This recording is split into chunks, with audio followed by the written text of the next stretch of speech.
11:41 at night, on the 26th of January 1974, a voice came up out of the static on 5.41 megahertz, the bush frequency for the southern Yukon, and spoke into a radio room where the only person listening was a night operator named Eileen Marsh. The voice was male, weak, and breaking apart at the edges. Eileen copied 4 words into the government log before the carrier dropped. Larsen, cabin, hurt, and a 4th word she almost didn't write down, because at 11:41 that night it made no sense to her at all. Judine C. The frequency belonged to exactly one transmitter in that part of the territory, a crystal-controlled set sitting on a shelf in a one-room trapline cabin on the west shore of Larsen Lake, 81 miles northeast of Watson Lake, and the man who owned that cabin was, at that moment, lying in a hospital bed in Whitehorse with a broken hip, 300 road miles away. 3 days later, when a police corporal and a bush pilot put a ski plane down on the lake ice and walked up to the cabin, they found the door drifted shut past the latch, roughly 60 days of snow on the roof, not a single track in any direction, the stove cold, the batteries frozen solid, and the antenna wire lying on the ground where an October storm had dropped it, buried under 2 feet of powder. The radio in that cabin could not have transmitted anything. No radio in that cabin did. And yet 2 separate operators, 140 miles apart, logged the same weak voice on that cabin's exact frequency, asking for help. The file the Royal Canadian Mounted Police opened that winter stayed open for years, and the question at the center of it is the question this episode is about.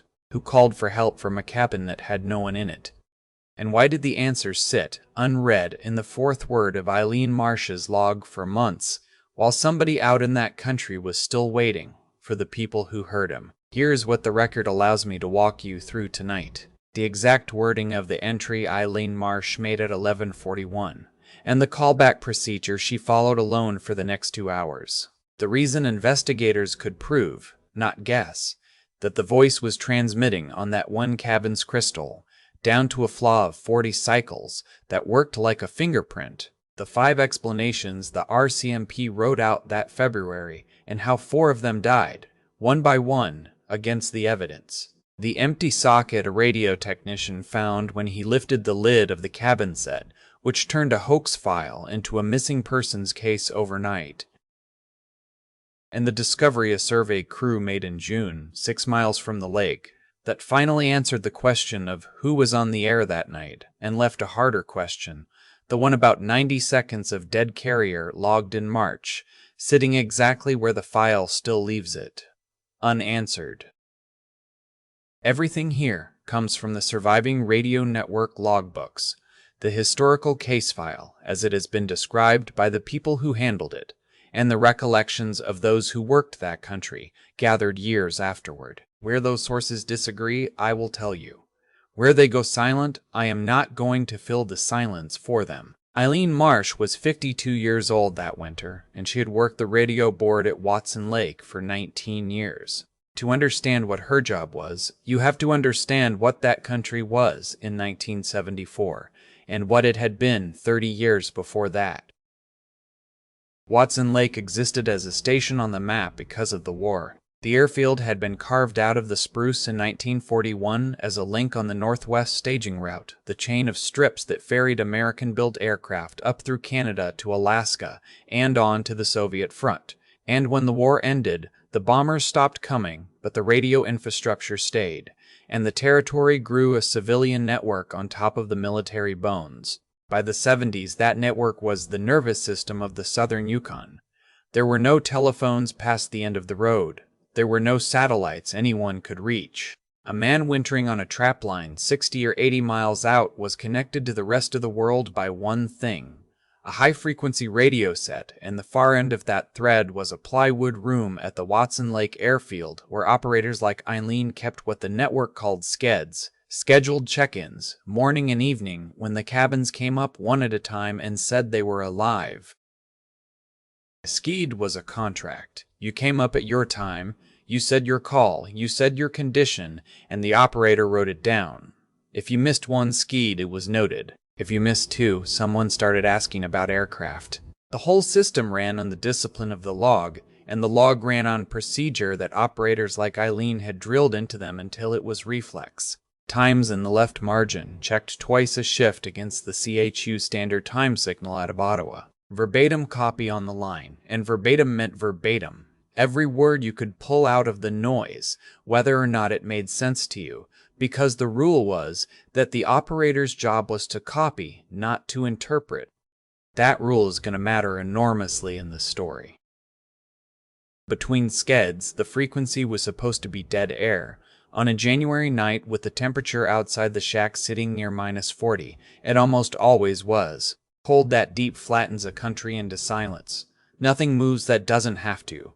Eileen's own account, given years later, is plain about how the night began. She had a kettle going. She was reading. The speaker over the board hissed the way it always hissed, and then at 11:41, it didn't. A carrier came up, weak, wavering, and a man's voice arrived inside it. She described the voice the same way every time she was asked. Low, slow, the words spaced out the way a person speaks when the cold has gotten into them, or when speaking costs something. Not panicked. She was always specific about that. Deliberate, she said, like a man who had rehearsed what he could afford to say. She reached for the log with one hand and the transmit key with the other, and she copied what she could hear through the breakup. Larsen, cabin. Hurt.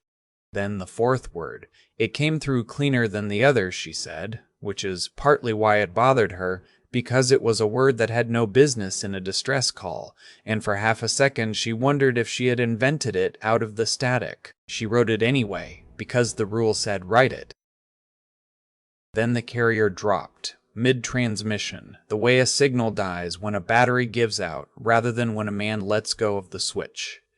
There is a difference, and operators know it. A release switch cuts clean. A dying battery sags, the carrier wobbles down in pitch for a fraction of a second, and then it's gone. Eileen logged it as a power failure at the far end, and she was right. The whole event, from first syllable to dead air, lasted under 40 seconds. Eileen keyed back immediately. Station calling, say again, nothing. She called again at 11:45, at 11:52. She logged each attempt. Times in the left margin, verbatim copy on the line. At 15 minutes past midnight, she was still calling in to a frequency that had gone back to hiss. At 5 minutes past 1 in the morning, she picked up the landline to the RCMP detachment in Larsen Lake and woke the corporal on call, a man named Ray Delorme, and read him 4 words off a log page. And everyone involved, from that moment on, made the same reasonable assumption. The voice had come up on the Larsen Lake frequency. So the voice was at the Larsen Lake cabin. 19 years of nights on that board had taught Eileen that the frequency told you where the voice was, because in 19 years it always had. It would take until spring for anyone to understand what that assumption had cost. To see why the frequency pointed at one cabin and only one, you need to know how those sets worked, and it is worth a few minutes because the entire case turns on it. A bush radio in that network did not have a dial you could tune across the band. It was crystal controlled. Inside the set, a small slice of quartz decided where that radio could transmit, and the physics behind that goes back to 1880, when Pierre and Jacques Curie demonstrated that quartz is piezoelectric, that if you squeeze the crystal it produces a voltage, and if you apply a voltage the crystal flexes. Put a properly cut slice of quartz into an oscillating circuit and the crystal rings at one frequency and essentially refuses to ring at any other, the way a tuning fork gives you one note no matter how you strike it. The frequency is set by the physical dimensions of the slice, ground at the factory to tolerances of a fraction of a thousandth of an inch. Millions of these crystals have been mass-produced during the war, mounted in little bakelite holders about the size of a matchbox. And after 1945, they flooded out into the surplus market, which is where northern radio networks got them cheap. Your crystal was your voice.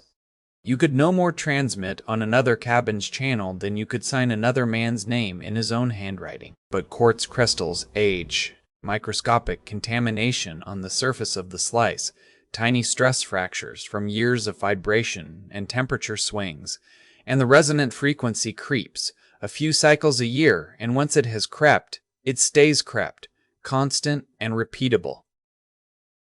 The Larsen Lake set belonged to a trapper named Emil Koski, and the network's maintenance records kept by a territorial technician named Vern Osier showed the set was checked in the fall of 1972, when Osier made his rounds of the outstations with a frequency meter in a padded case. Osier's card on the Koski radio notes a quirk. The crystal had aged, and it ran about 40 cycles high of its assigned channel, a drift far too small for a casual listener to notice, but real, measurable, and constant, the way a clock that runs 4 minutes fast is fast every single day. Osier didn't replace it because 40 cycles was inside tolerance, and crystals cost money. He just wrote it on the card and filed the card. Keep that number in your pocket, 40 cycles high.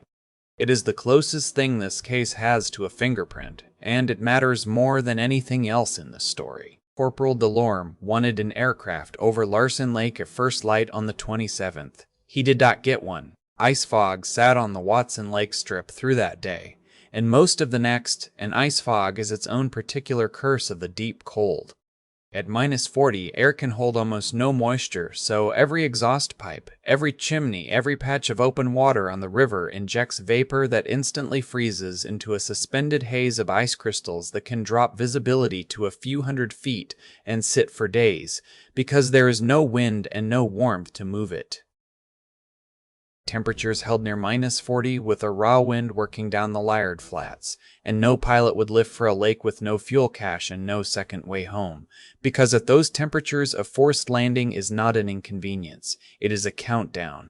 It was the morning of January 29th before a bush pilot named Stan Bergman got his machine into the air, and getting a piston aircraft into the air at -40 is a ritual in itself. Bergman flew a de Havilland Beaver on skis, a 450 horsepower radial up front, and the engine had spent the night under an insulated tent with a plumber's fire pot burning beneath the cowling, because at that temperature the oil is the consistency of tar and the engine will not turn, let alone start. He put the Beaver down on Larsen Lake mid-morning and taxied toward the west shore with Delorme in the right seat. What they found, Delorme wrote up in field notes that survive in summary. The cabin sat 40 yards off the shore ice in the spruce.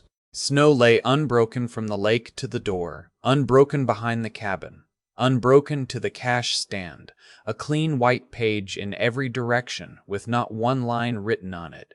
And Delorme, who had worked northern detachments for a decade, knew how to read that page. Snow in that country records everything and erases slowly.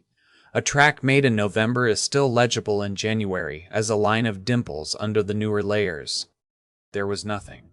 The drift against the door reached past the latch, and when Delorme cut into it, he could see the layering in the drift itself, distinct crusts from distinct storms, weeks of them, stacked like sediment.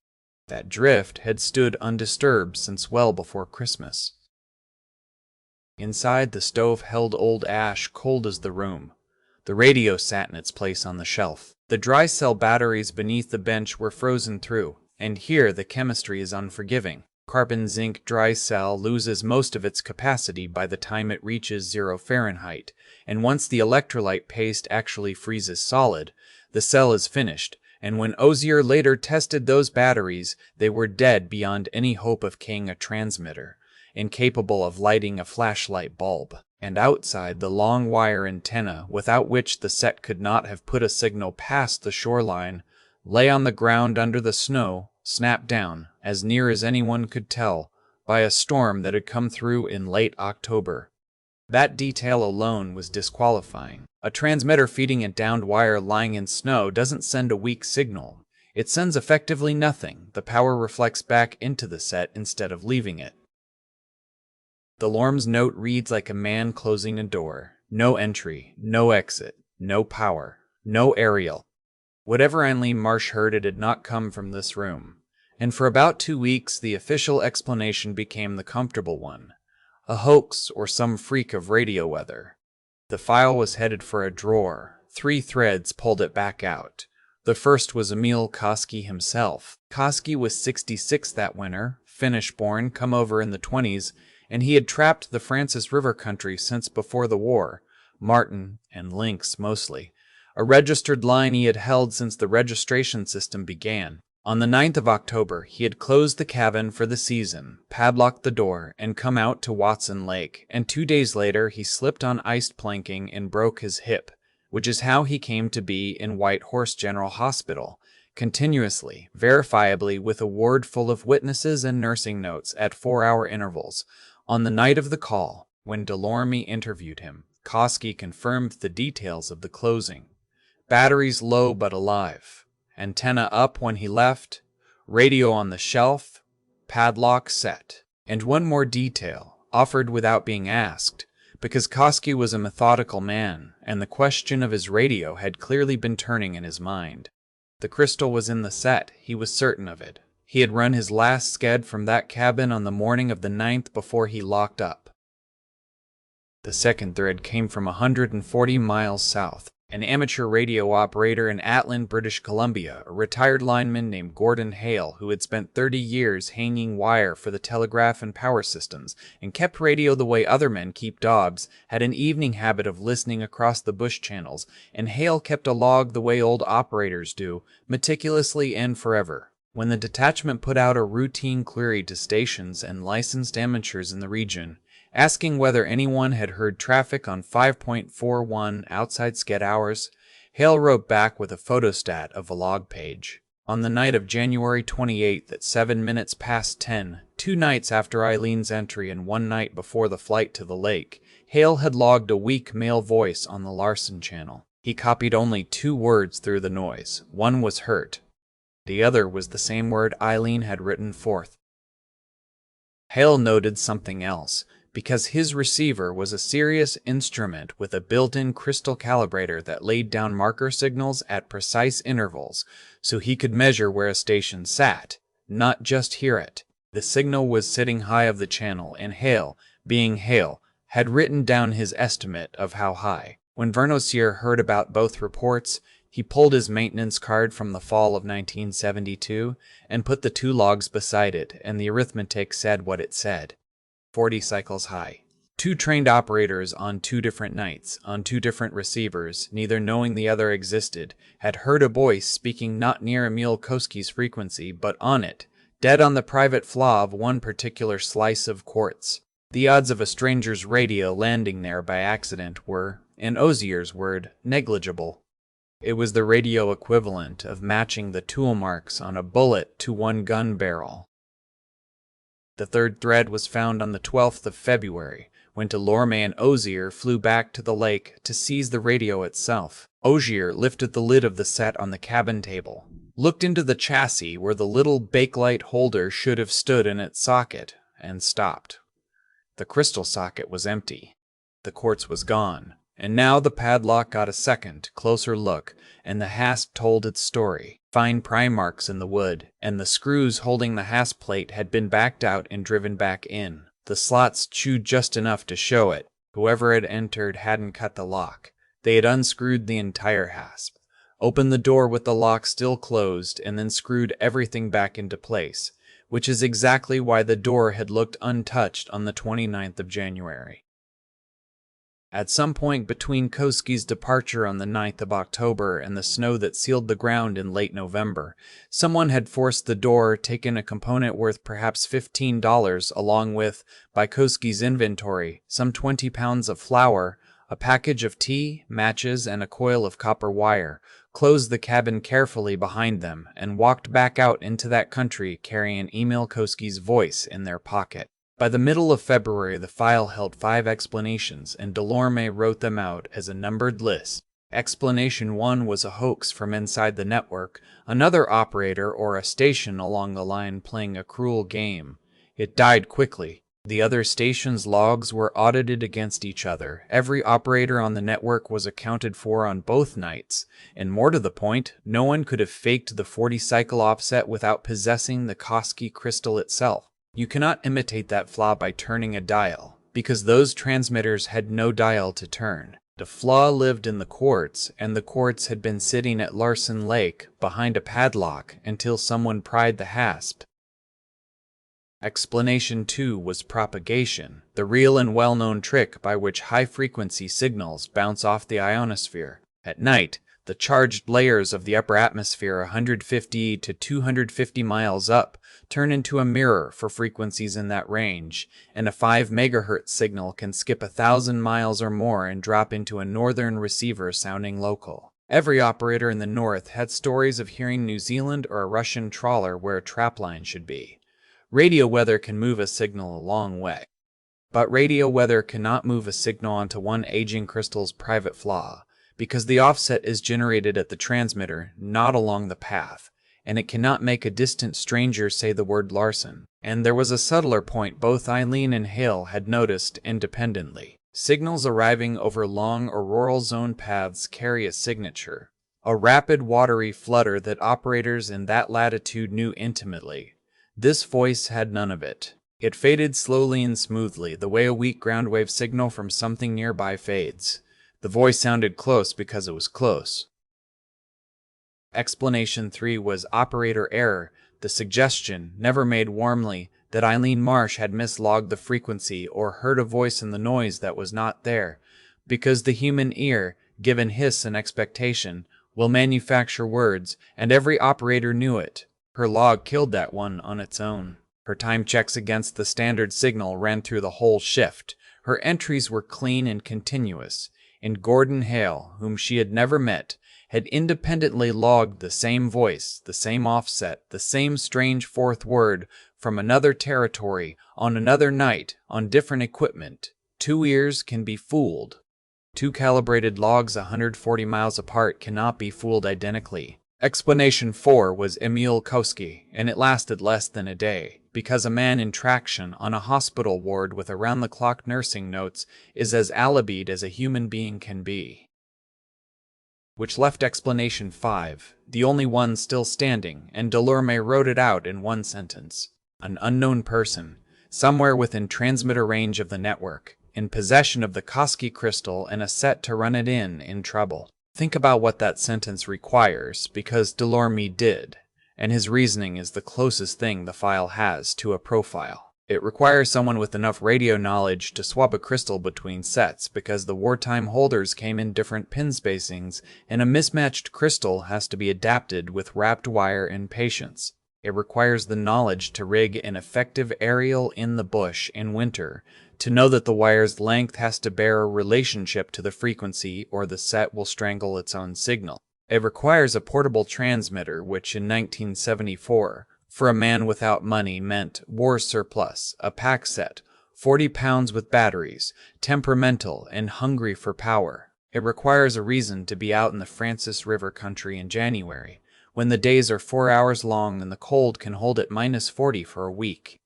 And it requires that something had gone wrong, because a healthy man with a working radio doesn't say hurt, and a man with good batteries doesn't get cut off mid-word. The detachment did not have to look far for a person who fit, because a name had been sitting in a different file since before Christmas. On the 19th of December, a family in Fort Nelson, British Columbia, had reported a young man overdue out of the bush. His name was Daniel Rusk. Everyone called him Danny. He was 23 years old. Danny Rusk had grown up in Fort Nelson, where his father worked highway maintenance on the Alaska Road, and he had spent his summers from the age of 16 cutting survey line up the Liard for exploration crews, which is how he knew the Francis River country, and how, the family believed, he knew of Emil Koski and Koski's cabin, because the survey camps and the trappers all knew of each other in a country that empty. And Danny had one consuming interest, which was radio. He had taught himself out of manuals and had rebuilt, on the kitchen table over the course of a winter, a Canadian Army pack set he'd bought at surplus for a few dollars. A wartime wireless set designed to be carried on a man's back, and he had it working, his family said. Well enough to talk across town and then across the country. In late September of 1973, he had gone up the Francis by riverboat, alone, with the pack set, a winter outfit, traps, and a plan to winter on a creek where he'd seen Martin sign the summer before, prove he could do it, and come out with fur in the spring. He told his family he would get word out by radio through the fall. Here's the detail that decided everything that followed, and the family only understood its weight afterward. Danny's set was crystal controlled like every other set of its kind, and the crystals he owned were for the channels of an outfitter's network on the British Columbia side, a network that had shut down when the outfit changed hands in 1971. Danny went into the bush with a radio that worked perfectly and transmitted on frequencies that no living soul was listening to. He was a voice tuned to a dead channel. The family expected word by radio in October and got none. They expected him out by Christmas and he didn't come. On the 19th of December, they reported him overdue, and a search aircraft flew the Francis Corridor twice in late December in bad light over a country where a snowed-in canvas tent under spruce is invisible, and found nothing, and the file went quiet. It was mid-February when Delorme, working his fifth explanation, queried every detachment in range for overdue persons, and the Fort Nelson file came back with the one line that connected everything. Subject is an experienced radio operator and is believed to be carrying a transmitter. What actually happened out there was written down day by day in a coil-bound notebook, and it was found on the 14th of June 1974 when a survey crew cutting line for a mineral claim came down a creek 6 miles east-northeast of Larsen Lake, a thin blue line on the topographic sheet, and walked into a collapsed wall tent in the spruce on the south bank. The creek's name had been printed on the map since the 1961 survey, Otter Creek. Otter, the fourth word. Under the fallen canvas, the crew found the pack set with 100 feet of copper wire, Koski's coil, running up over a spruce limb. The crystal from the Larsen Lake cabin, seated in an adapted socket with wrapped wire pins, exactly the improvisation Delorme had predicted. They found 6 lantern batteries wired in series, all dead. They found Danny Rusk in his sleeping robes. And they found the notebook.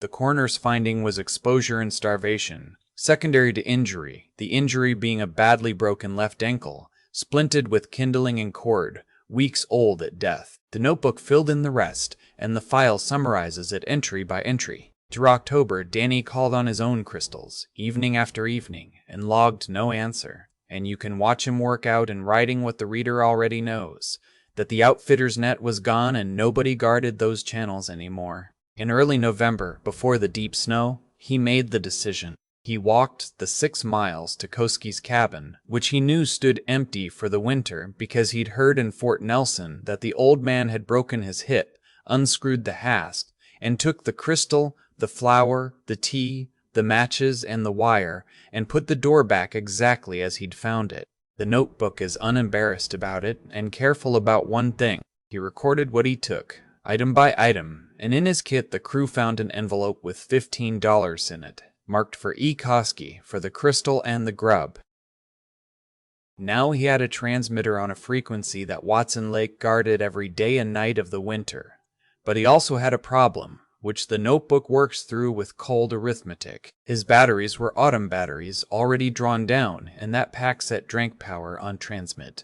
He calculated he had a handful of short transmissions in them, and only if he kept the batteries inside his coat by day and transmitted at night when the band was quiet. So he rationed his own voice. He decided he would not spend it until he had to. Through November and December he ran his little trapline and stayed healthy and spent nothing, and it is one of the bitter facts of this case that his discipline is why nobody heard him while the searching was still fresh.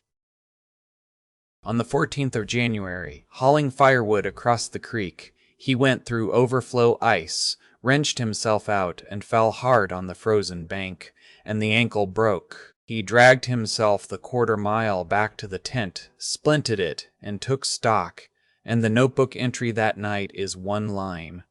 Have to spend the radio now. It took him 12 days of crawling work to get the aerial wire high enough into the spruce in daylight that lasted 4 hours.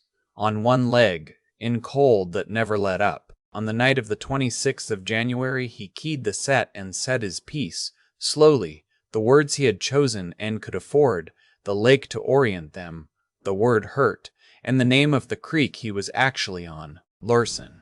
Cabin, hurt, otter. The battery sagged and cut him off mid-transmission at 11:42 by his own watch, and his entry that night says, "Got out on the air, they will have heard the creak." On the 28th, he warmed the batteries against his body all day and spent almost the last of them on a second call, the one Gordon Hale caught in Atlin.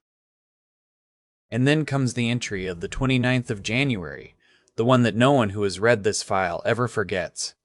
A plane came over toward the Al.